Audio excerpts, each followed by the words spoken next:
हमारा टॉपिक है टैकोमेट्री। टैकोमेट्री के बारे में हम यहाँ पर देखेंगे कि आखिर जो टैकोमेट्री होता है वो क्या है, इसके द्वारा हम कोण का मापन कैसे करते हैं। इसके अंतर्गत हम ये भी देखेंगे कि कौन कौन से उपकरण प्रयोग में लाए जाते हैं टैकोमेट्री सर्वेक्षण के अंतर्गत। तो यहाँ पे जो ये टैकोमेट्री वर्ड है, ये जो टैकोमेट्री वर्ड है ये एक यूनानी भाषा का शब्द है, जिसको अगर हम एक तरीके से संधि विच्छेद करेंगे तो इसमें दो वर्ड आएंगे, टैकस और मेट्रॉन।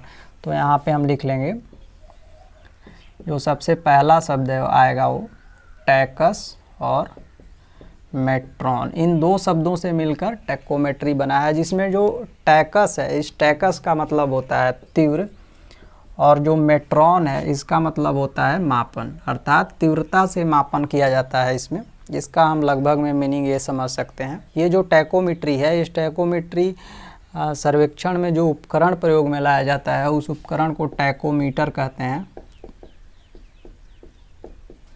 टैकोमीटर उपकरण के द्वारा सर्वेक्षण कार्य इस विधि में किया जाएगा।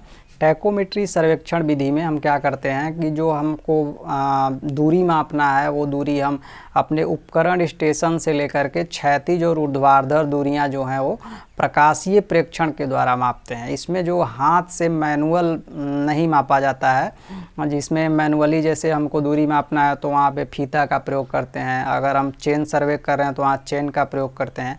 यहाँ पे जो दूरी का मापन होगा वो प्रकाशीय प्रेक्षण के द्वारा किया जाता है।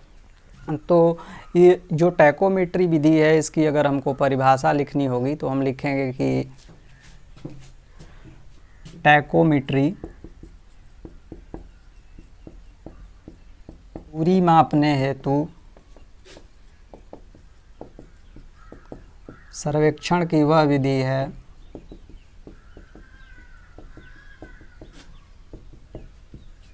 जिसमें बिंदुओं की उपकरण स्टेशन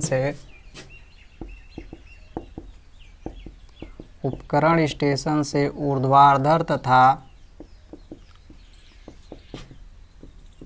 क्षैतिज दूरी प्रकाशीय प्रेक्षण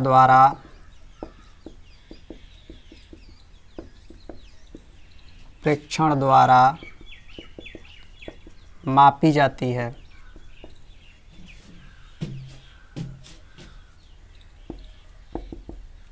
जो टैकोमेट्री विधि है, इस टैकोमेट्री विधि में जो दूरी का मापन है वो प्रकाशीय प्रेक्षण के द्वारा किया जाता है। तो चूंकि प्रकाशीय प्रेक्षण के द्वारा दूरी मापने के कारण क्या है कि हमको हाथ से नहीं मापना है, तो ये उपकरण की सहायता से ही हो जाता है, तो दूरी का जो मापन है वो शीघ्रता से हो जाता है। तो एक पॉइंट हम ये भी नोट कर सकते हैं कि इस विधि द्वारा दूरी मापन जो है वो कैसा होगा, शीघ्रता से होगा।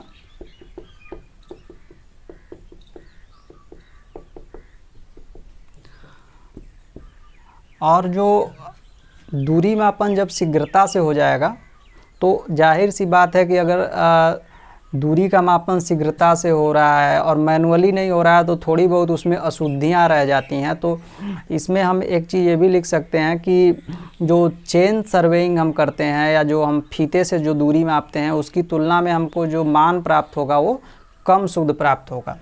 तो इस विधि द्वारा प्राप्त मान चेन सर्वेक्षण द्वारा प्राप्त मान की तुलना में कम शुद्ध होता है। तो ये दो पॉइंट हो गए। और इस विधि का फायदा एक ये भी हम लिख सकते हैं कि चाहे वो कैसा भी अनियमित क्षेत्र हो, उबड़ खाबड़ क्षेत्र हो, जलग्रस्त क्षेत्र हो, वहाँ पे इस विधि का प्रयोग कर सकते हैं। वहाँ पे हम हाथ से नहीं माप सकते। अगर मान लीजिए कोई क्षेत्र है, वहाँ पे अगर पानी भरा हुआ है तो उस क्षेत्र में हमको दूरी मापन करना है, तो इस विधि के द्वारा हम प्रकाशीय प्रेक्षण की सहायता से दूरी माप सकते हैं। भले ही वो थोड़ा कम शुद्ध रहेगा लेकिन दूरी हमको लगभग में मिल जाएगी, लेकिन हम वहाँ पे फीता या चेन की सहायता से नहीं माप सकते हैं।